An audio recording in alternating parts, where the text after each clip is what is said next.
This is House Planning Help episode 383. Hello, I'm Ben Adam Smith, and this is the podcast for you if you're interested in self-build or retrofit. I'm exploring what houses we should be building in the 21st century and try to break down the major roadblocks that may get in our way. Coming up in this session, my guest is Andy Mitchell, Managing Director of 21 Degrees. We're going to explore comfort. What do we really mean by that? And how is it applied to our homes? Could there be some physics to a comfortable home? So this is a beginner's guide today. We're also going to make 21 Degrees our resource. We quite often share a resource at the beginning of the podcast, and this makes sense because on their website, they offer a fair bit of inspiration, different case studies that you can go through. Yes, there are other people doing this. It's not just you. There's guidance as well. What do you need to know, which really any good supplier should be doing, shouldn't they? You know, what do you want to know about your product before we buy it? So that on the website too. We'll link you across to 21 Degrees today in the show notes. Let's get to our featured interview with Andy Mitchell from 21 Degrees. And I really like the fact that Andy is so well versed on the technical side. Yes, he's the managing director, but you can tell from this interview that he knows his stuff. So we've got a beginner's guide to a comfortable home. And I started by asking Andy to tell me a little bit about his background. So, family of engineers, grew up with a particular interest in that, got into product design around A level, and then got interested in company structure, business stuff, but along the way got absolutely fascinated, always been fascinated actually by houses and buildings, nearly did architecture, thus the design connection. But I think I first started probably working in anger in this sector when I joined a company called Natural Building Technologies based down in Buckinghamshire. That connection came through a business I'd set up with a colleague, which was about looking at sustainable building materials. And this was way back in the early 2000s. And we were looking at materials that delivered high levels of performance in building from an energy point of view. But what was emerging at that time was when you tried to make buildings more energy efficient, you tended to screw things up quite a bit. And that could often relate to degradation of building fabric, or more significantly, it could affect the health of the occupant. And so, yeah, that was probably a quick stop tour. Well, we're going to make this an introduction to comfort in our homes. And so I suppose a good starting point just to dive in is, what are we talking about? If we just even look at the word before we apply it to anything, what are we talking about comfort? I think if you ask most people what makes you comfortable, they'd probably talk about maybe mood or the food they're eating, or maybe they might turn to clothing. Some might turn to the weather, which is perhaps going to get us a bit closer. But when it comes to buildings, there are some very clearly definable levels of comfort, and literally physiological levels of comfort. So any human being, no matter where they are on the planet, you can Google this quite easily, is most comfortable between about 20 to 22 degrees centigrade. The reason is simple. If the temperature's higher, your body has to work harder to keep you cool. And if it's colder, your body has to work harder to keep warm. It really is as simple as that. The other one is relative humidity. So that's the level of moisture that's in the air that's relative to the temperature. The warmer the air, the more moisture the air can hold. And generally humans are most comfortable at around about 50%, plus or minus around 5%. But the other one about comfort is an interesting one, which is we often think the temperature that we're most comfortable at, this 20 to 22 degrees, is in regards to air temperature, which it is. But actually, the primary reason why we're comfortable in terms of temperature is to do with what's called radiant heat. You'll know that because if you're on a sunny day, taking a stroll and a cloud goes in front of the sun and you go, oh, it's got a bit cold. Well, the air temperature hasn't changed. What's happened is the radiant heat that's basically hitting your body has dropped because it's been obscured by the cloud. And building surfaces, your room that you're sat or stood in now, actually it's the furnishings, it's the walls, it's the glass, it's those surfaces and the temperature of those surfaces that actually have a significant impact on your comfort levels. Because I always think back to the mighty fire, that we seem to love fire as humans, but you can get that quite interesting effect, can't you, outside, where you're standing in front of a fire on a freezing day. I don't know whether you want to describe that. Are you comfortable in that situation? Well, that now that's an interesting example because in principle you're more comfortable than you would be had you not had the fire. But usually you're not. Usually the back of you is actually feels quite, and you've got that chill, and yet the front of you it's quite an intense level of heat. But often that's kind of radiant heat. If you were to sit in a couch, drag the couch out the house and sit it in front of the fire, then the couch would act as a kind of insulation against the cold, and actually you'd start to feel a lot more comfortable. And when we think of different people, you mentioned a temperature range, but are we not all different and we'll all experience comfort at different temperatures? No, that's another good question. And often when I get into these conversations, that comes forward quite often. So the short answer is no. So we think we prefer different temperatures. So I'll be quite frank, my bedroom is not at 21 degrees. My bedroom is probably closer to 18 or 19 degrees, but I'm usually go to sleep under a duvet.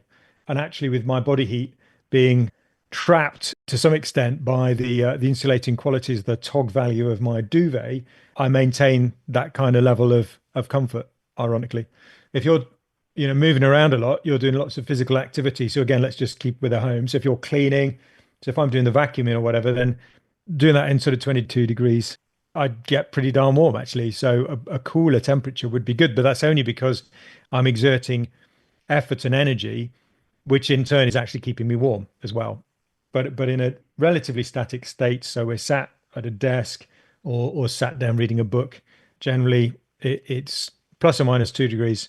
And what effect does putting on clothes have? Because that's another element to what we can control. Oh, I'm getting a bit cold, I'm going to put on another layer. How much can we keep on improving the temperature, or are we fighting a losing battle sometimes? No, the spot on. So that's another dynamic, I suppose. So yep, you layer up and you can keep really quite toasty warm because you're basically trapping your body's heat and slowing it down from moving away from your body. So from that point of view, you can keep warm, which is why more extreme examples, and I'm thinking more of people who actually live rather than go exploring. So if you think about the Inuit in, say, Greenland, in Antarctica, they could operate in sub-zero temperatures with the clothing that they had created. So clearly it's possible to keep a human being alive. There's a limit to the kind of work you could do wearing that kind of getup. Certainly sat up a laptop wouldn't help you very much. But I think there's another interesting factor as well, which is goes back to the point I made earlier about relative humidity. So you could drop the temperature and say, okay, 20 degrees is too high or 22 degrees is too high. I'm going to reduce the temperature down because I'm concerned about the amount of energy I'm using, or maybe you're tapped into a grid that's still using fossil fuels and you've got environmental concerns, which are all very legitimate. And you say, so I'm going to turn down this, and that way I'm going to benefit the planet, if you like. So I'm not using as much energy, and I'm going to layer up so I can work in these colder temperatures. But the interesting thing is, if you had, say, temperature of 22 degrees and the relative humidity was, say, 50%, and you dial the temperature down to 18 degrees, you'll actually increase the relative humidity to 64%.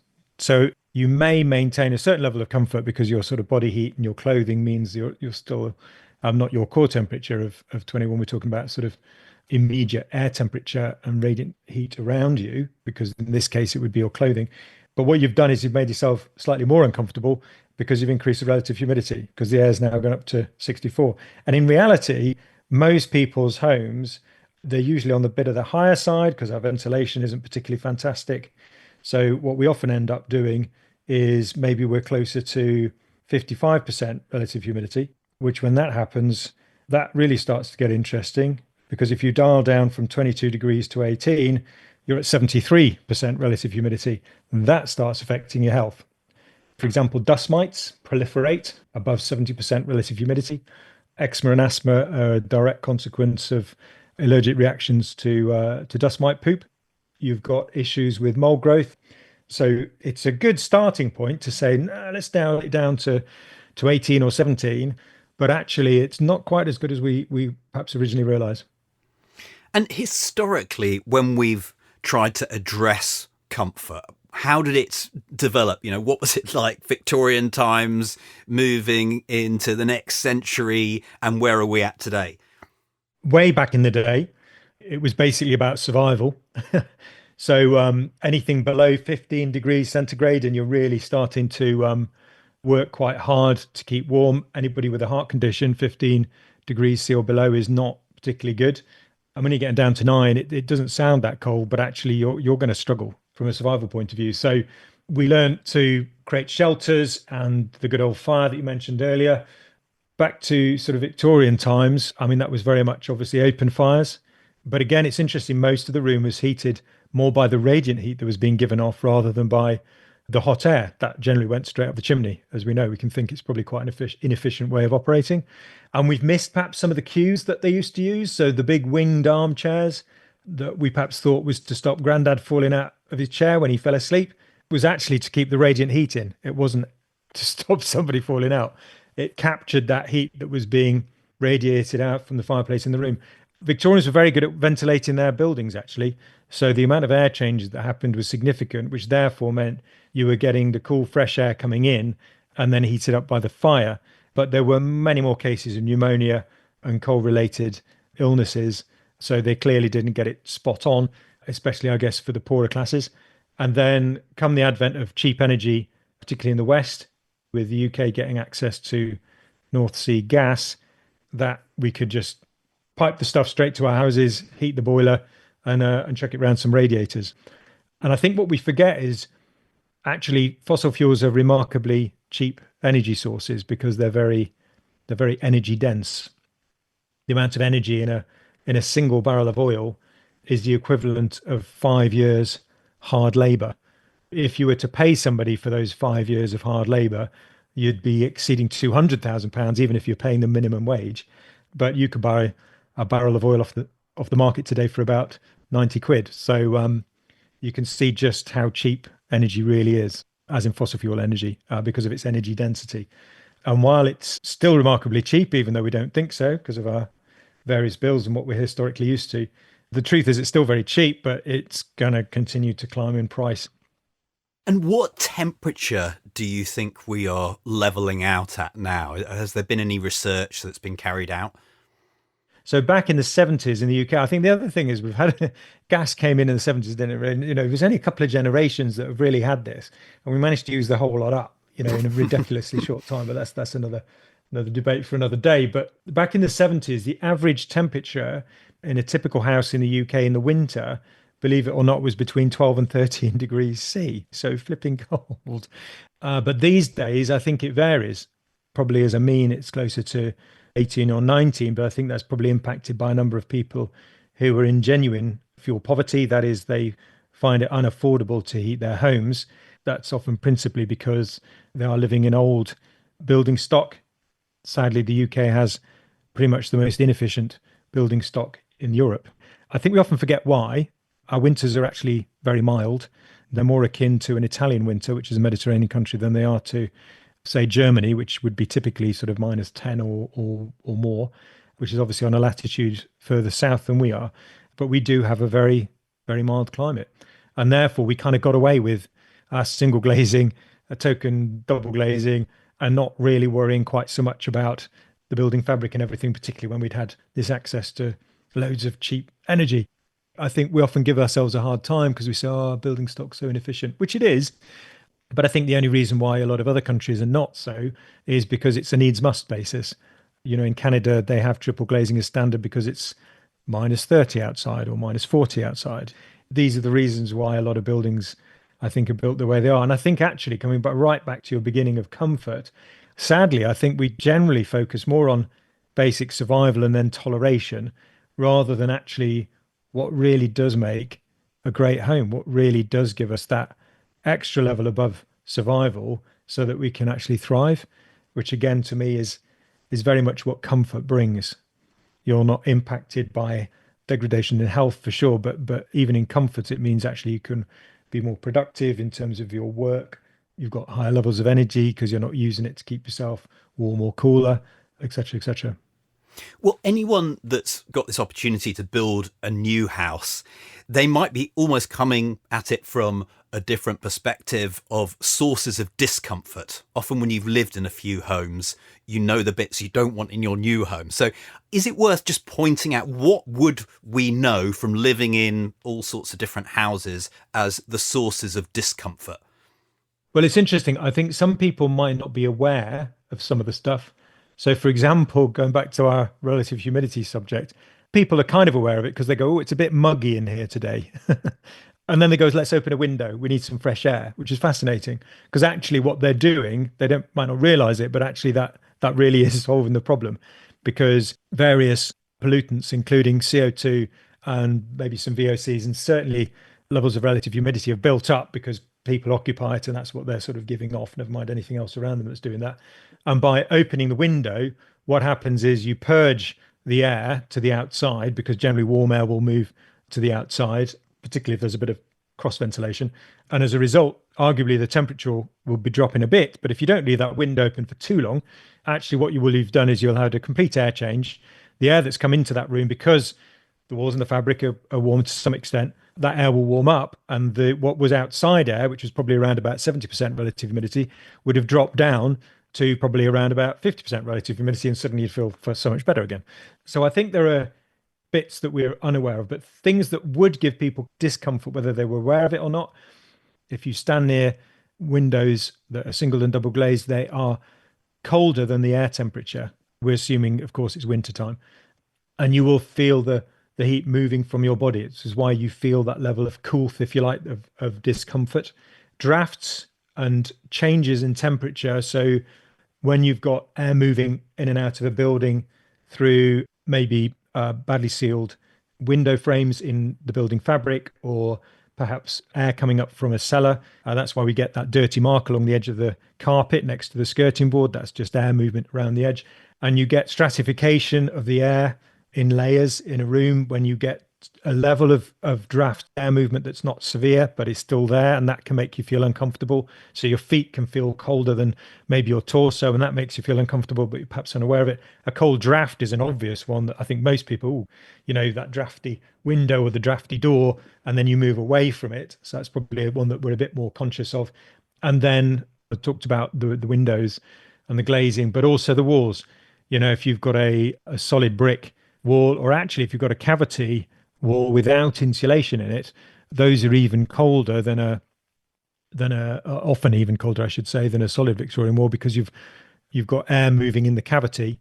So in effect, you've just got a skin of brick to trap the heat, and that's actually quite conductive. So you'll lose heat that way, and as a result, that wall will be colder, and as a result, you'll feel less comfortable the nearer you are to that wall, because its radiant level of heat is so much lower, and you get the discomfort that way.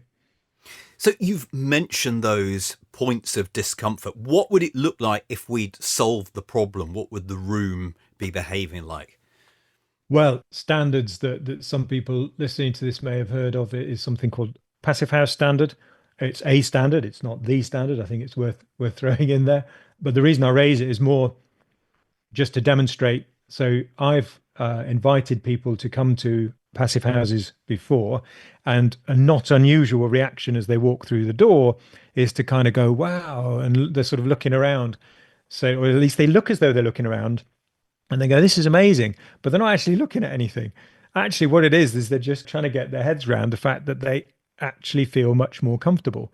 And what they're often then, if you ask them to describe, they say, "Well, the air feels really good." And they often say it feels really comfortable. And the reason for that is if you were to take a kind of a laser thermometer, surface temperature measuring device, and point it at the various surfaces in the room, they would be within, say, plus or minus 3 degrees of the air temperature and around about 20 to 22 degrees centigrade. You wouldn't be having any drafts because the air tightness, as we call it, is much better than your average home. Two things happen. One is you've reduced your heat loss significantly because about a third of your heat can go out on drafts, and it can be a lot more than that. But if you were to try and aim for a reasonable standard of building, you can still find about a third of your heat losses through the fact you heated all this air, and then it's just leaked out of the building, and so you've transported the heat out of the building through air leakage. You make your building much more airtight. That significantly improves the heat loss, but we still need a certain level of ventilation, because if we don't do that, then we'll end up with this muggy room that we talked about earlier. So what we do there is we introduce something called mechanical ventilation, but with a heat recovery part to it, MVHR, mechanical ventilation heat recovery. And what that does is it extracts from what we call your wet rooms, so your bathroom, your kitchen, your ensuite, etc., and then you push air into your dry rooms, so your bedrooms, your lounge, and so on. And as you extract and push air in, you put the whole lot through a heat exchanger. What that therefore does is, as the warm but stale, polluted, shall we say, air with high levels of relative humidity in it go through the heat exchanger, then what happens is as it brings in cold, fresh air, but the air's clean but colder, it exchanges the heat, and you can get a heat exchange up to 90% plus efficiency. So the benefit there is you're heating this cool air that's coming in. You're maintaining, therefore, most of the heat, or retaining, I should say, most of the heat in the property. So again, you end up with an incredibly comfortable environment, because that's also controlling the relative humidity.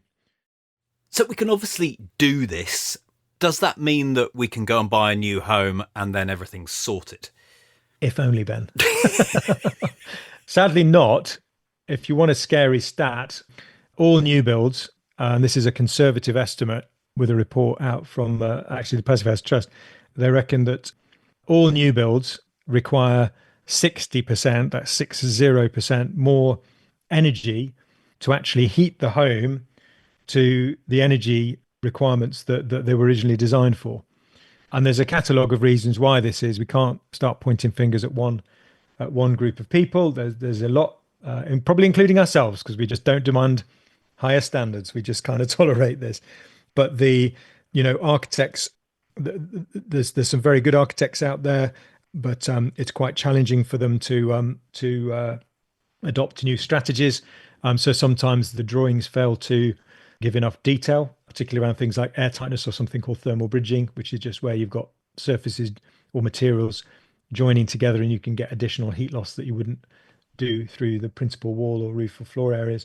It can be the contractors on site, and it's not to say that contractors are necessarily bad, but they perhaps are presented with a detail they're unfamiliar with, or nobody's bothered explaining to the electrician the reason why he's looking at a membrane that he's about to run some cabling around or through is there for airtightness. So he just cuts the membrane and pushes them through. Nobody's taken the time or trouble to educate them. And then there's the building standards themselves. The reality is the building standards stop at the point of design. It's not that they're not inspected on site, but the point is the performance isn't checked. And that's really what I'm referring to. So the performance standard stops at the design stage, because you demonstrate through something called SAP, Standard Assessment Procedure, what's the heat loss from this building based on the building fabric. It's pushed through a calculation. Effectively, it says, yes, this fabric will pass, and that's where the testing ends. There is nobody from building control who actually measures the heat loss of the building once it's occupied. So we're not really doing any testing with the building whatsoever from a thermal performance point of view. Well, what's coming next is, so we're in this situation. What are our options then? You're saying buying new isn't necessarily going to get it. We probably can't find a passive house on the market. Is it having to build our own, or should we look at the properties we're in at the moment? Is that pretty much the choice? Yeah, I think the choices are getting better. I'd say that's the good news. So higher performing standards above building regulations, such as there's a standard called the ACB new build standard, or passive house we've mentioned before, are becoming more widely recognized. They're standards that are being adopted by housing associations, even some city councils. So York City Council and Exeter City Council have both been involved in ever increasing developments that are built to a passive house standard. So there are some out there that you could either tenant or you could potentially purchase. And there are certain developers that are looking at this, particularly the small to medium sized developer, because it really sets them apart from the volume house builder, who generally build to the principal building regs standard. So with that in mind, that's good. There's a bit of choice, but we're still in a bit of a housing crisis, so not easy, as you rightly said, to get hold of. Certainly doing a self-build project is not quite as onerous as it might seem, and there's more and more help coming online for that. We build about 5% of our homes in the UK are self-build, which is about 14, 15,000 homes a year, which actually, if that was a volume house builder, that would be about sort of the fourth largest in the UK. So it's interesting. We're nowhere near, say, Germany, where 50% of their homes are self-build. So maybe it's not surprising that these standards have been adopted more quickly over there. But the good news is we don't have to limit it just to new builds. We can look at standards and ways of improving our own homes. Some homes are more challenging than others. That's often to do with maybe the way the building's orientated, or what's sometimes referred to as the form factor. So generally, the more complex a building is in its form, often the more challenging it is to reduce the heating requirement, the heat load. You can still go a long way though to improve air tightness and therefore, comfort levels and stuff as well. But you might not achieve the same low energy results that other more simpler forms of building can. Yeah, how much money are we going to need to do this if we wanted to do a good job, or have we just got to start thinking about some of those principles? Because it's so tricky, isn't it? If you do the whole job, then I can understand it's going to work. But what if we can't do quite the whole job? I think the most important thing is to understand two parts to this, really. One is actually measures, any measure you start applying will improve the comfort levels. So why not do that? A good starting point actually is to improve the ventilation in the property.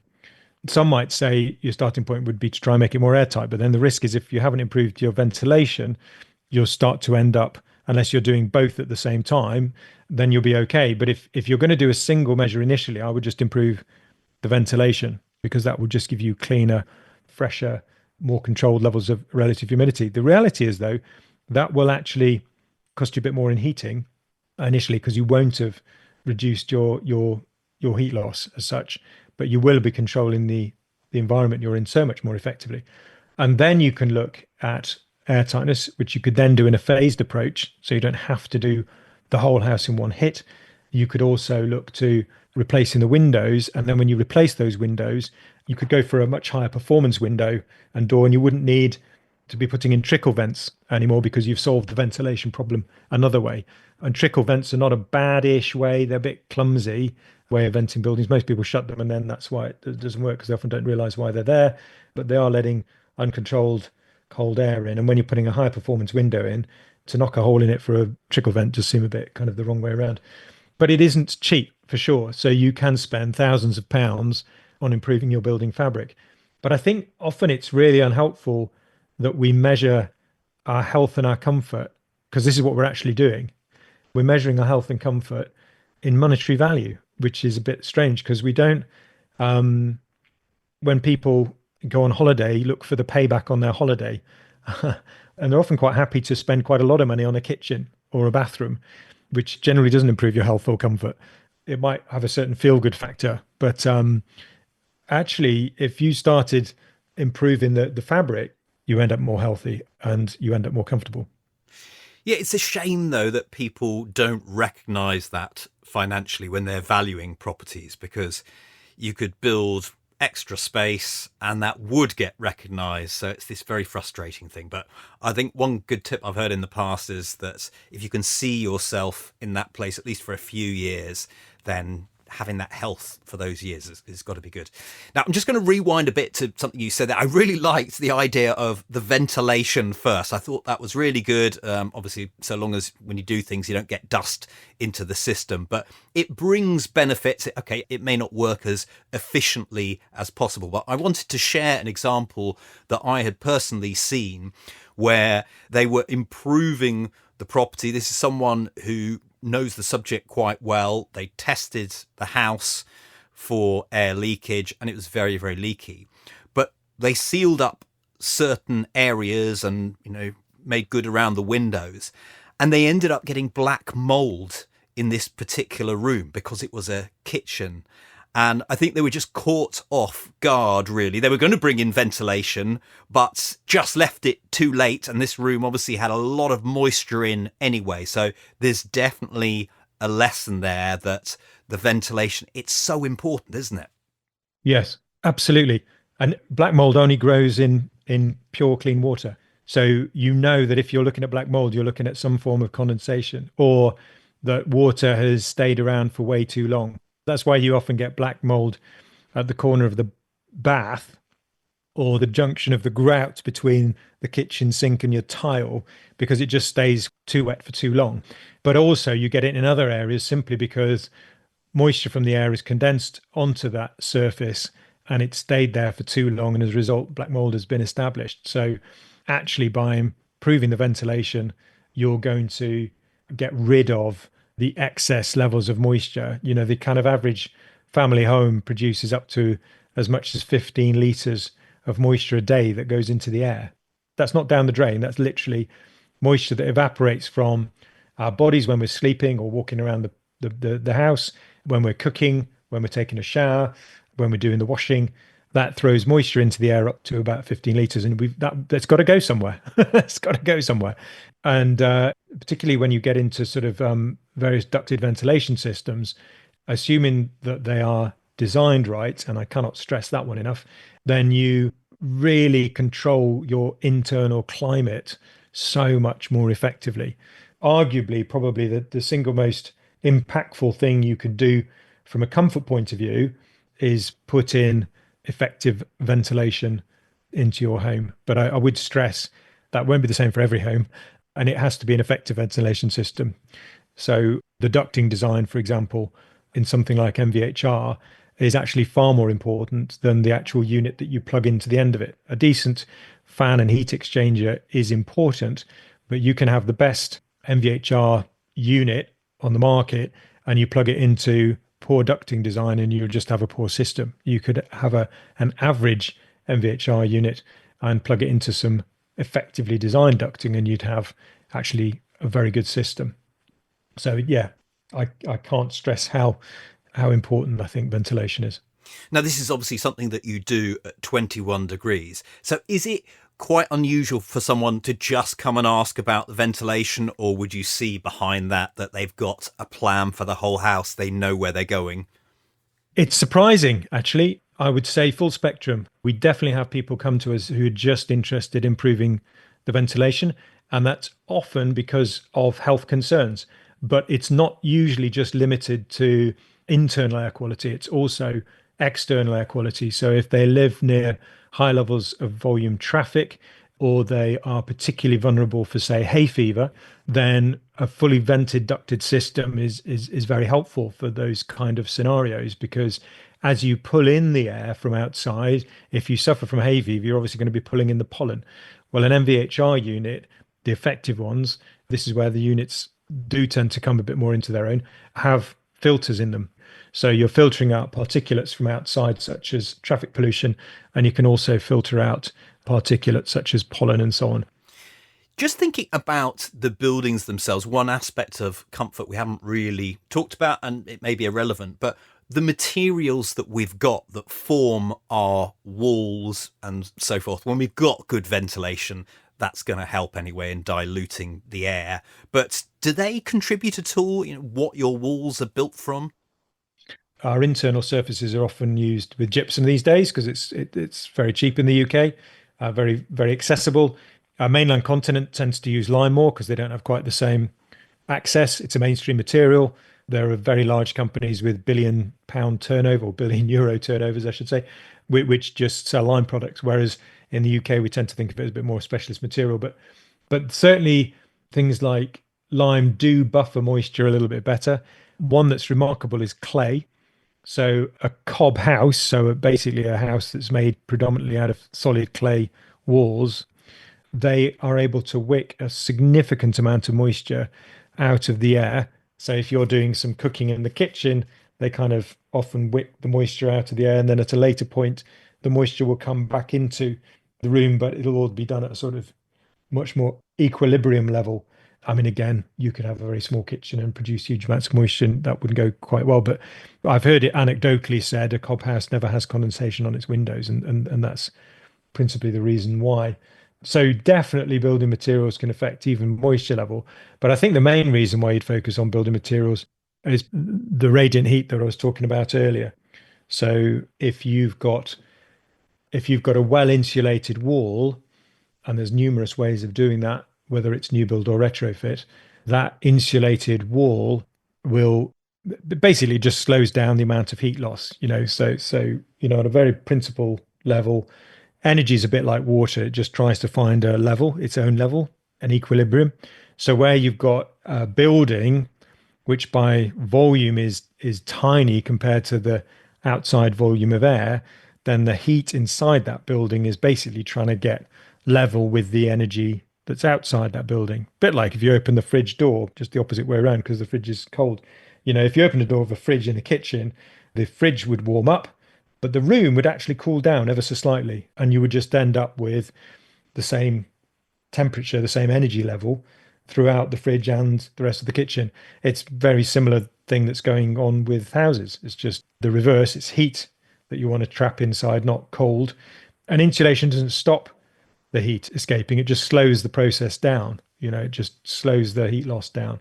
And if you slow it down effectively enough, then you slow it down to a level where you're able to maintain that internal surface, like I said earlier, sort of plus or minus 3 degrees of the air temperature, in which case you just don't feel as uncomfortable. And you would deploy different strategies. So if you were retrofitting a solid masonry wall and you externally insulated, then you would need to heat the room. And initially that wall would be soaking up the heat, but it would be trapped by the insulation on the outside. So it'd take quite a while to heat up because initially those walls themselves need to get to a much higher temperature. But when you turn the heat off, that temperature would be maintained for a while because the heat's in the brickwork. Alternatively, if you insulated on the inside, then actually the room would heat up much more quickly because the heat isn't being used to heat the temperature of the brick. You're kind of slowing it down. But when the energy is turned off, it would cool down more quickly than the brick because of the insulation doesn't store as much heat as the brick would. Now, we've termed this episode a beginner's guide just for people who are interested and are coming into this. So we know that retrofit, when it's done well, it's going to deliver healthy, comfortable, energy efficient. But if it's done badly, then almost the reverse can be true. So have you got any tips or any advice on how we make sure this goes the right way? Yes. So do a ton of research.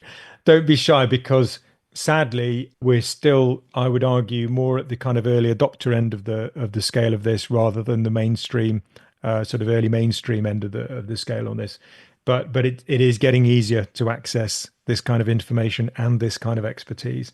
If you're doing a deep retrofit, and what I mean by that is you're significantly improving the performance of your building, either in stages or in one go, then I would try and get further professional help.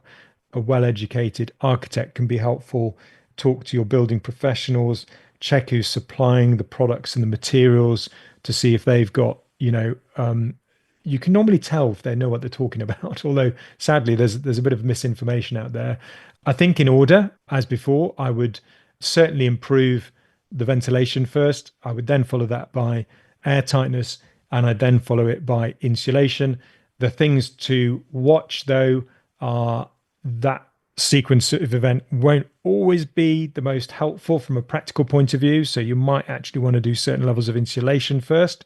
When you do apply products to your building, remember you are changing the physics of the building, literally changing the physics of the building.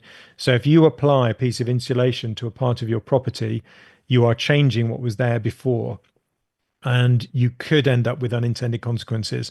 So fitting closed cell insulation internally is principally a bad idea because you will almost definitely trap moisture in the wall. We call this interstitial condensation, which ultimately will lead to building fabric being damaged or breaking down, or potentially creating mold pockets, which then can affect the quality of the air in the room and so on. But yeah, I think if you start with ventilation, then seriously look at the air tightness. It's surprising at just how effective that is. I've been involved in this sector of the industry, like I say, for almost 20 years now. And you do a measure to your own property and you still find yourself being quite impressed. So we live in a Victorian property, and half of the floor of the property is a cellar. The other half is solid floor. And we insulated in the joists of effectively the cellar part, and that made a significant improvement. And then the following year, we had an air tightness membrane installed underneath the joist and the insulation, and that made as significant, if not more significant, an improvement in the both the thermal performance of that room, but particularly the comfort levels, because we weren't getting these drafts coming up around the edges that you don't normally notice unless it's an extremely windy day outside, but they're kind of happening all the time. And finally, where does 21 degrees fit into the process? We've talked a bit about ventilation, but anything else? Yeah, we generally so the challenge, I mean, we've kind of intimated this already, but the challenge of fitting various measures into your property is you either A, have unintended consequences, so you fit in it a way that it shouldn't have been fitted, or it's specified in a way that it should have been specified. It's also the way not just the products interface with the building, it's also the way that they interface with each other. So a classic one is mechanical ventilation, which we do the design and supply of, and say heat pumps, which we also provide.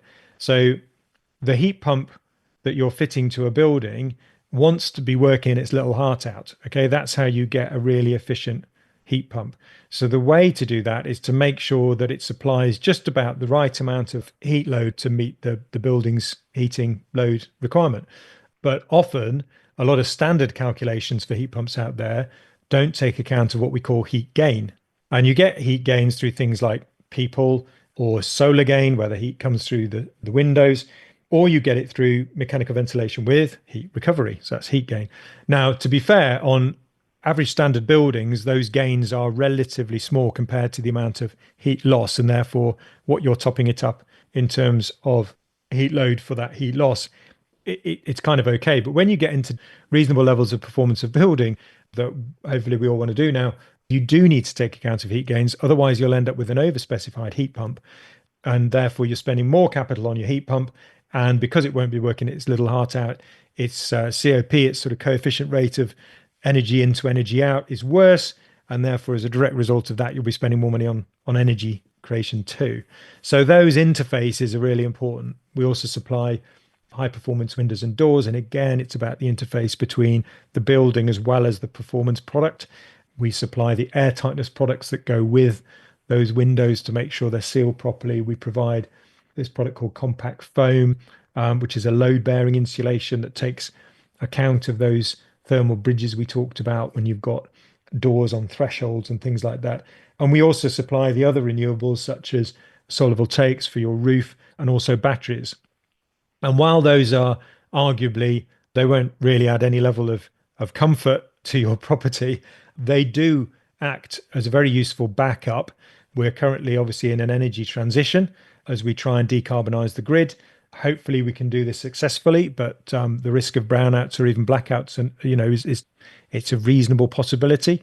But if you've got some solar and some battery, you're providing potentially a cheap in the long term. Anyway, once you've gone through the capex, you're providing a cheaper source of power, and you're particularly helping from an energy security point of view.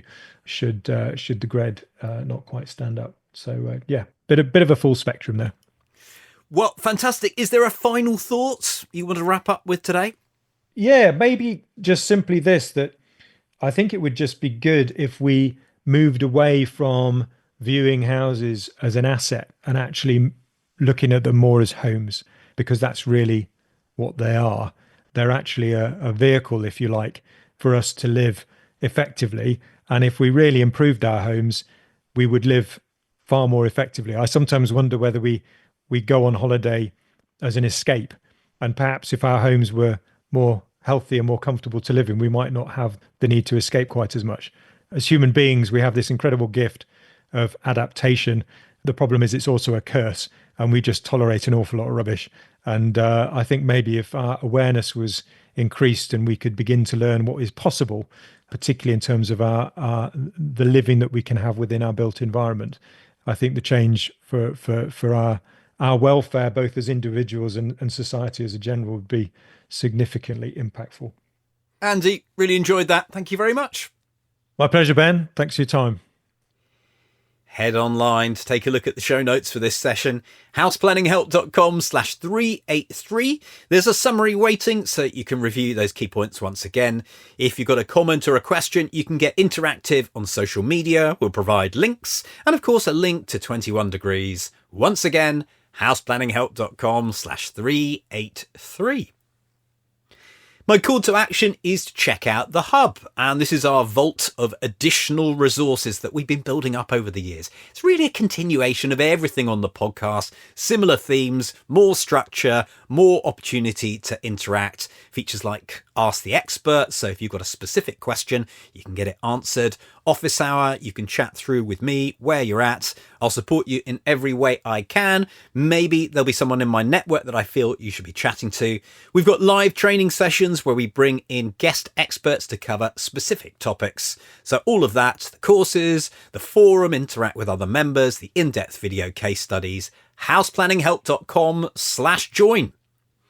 Next time, Sally Godber from Warm is my guest. How do you de-risk a passive house project?